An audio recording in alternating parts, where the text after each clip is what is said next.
They wrote a completely new one for their AI. The new system is now simulating the behavior in a much better and realistic way. There is pretty much a guarantee now, or more or less, let's say like 90% of the time, maybe even higher, because, you know, little accidents still happen. But there's a very high chance now that the flip-floppers won't ever hit you in like a super vital area like your face with their first bullet. They will be much more inaccurate now and will take longer to lock onto the player. The system will feel more under control and now should stomp out any weird flicks onto the player's heads by AI. There is now a lock-on time, so no instant spray downs should happen at all from at least the basic AI, the flip-floppers. They take time to aim and lock onto their target before they start firing now. Players moving will make it harder for the aim to lock on, so basically it will make harder for the AI to aim and acquire you as a target and, you know, basically aim down sights and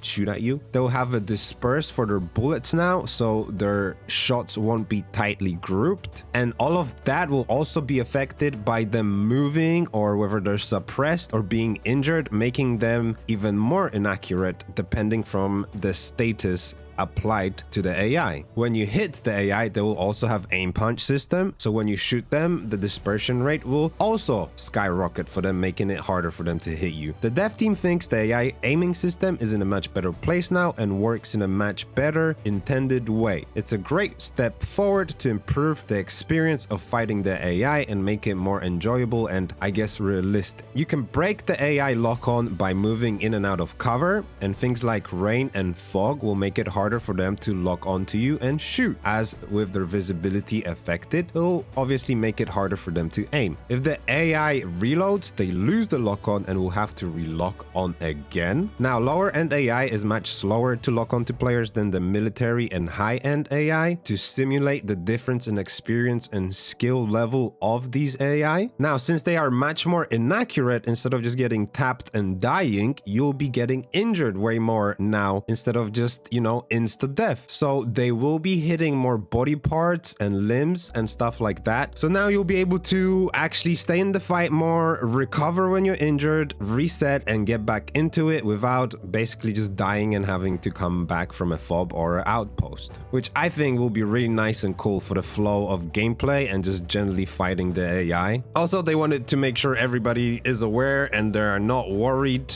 about the AI becoming easy. They are trying to balance it out for all skill levels, but they will never ever get rid of the challenge in gray zone warfare. Remember, every move matters.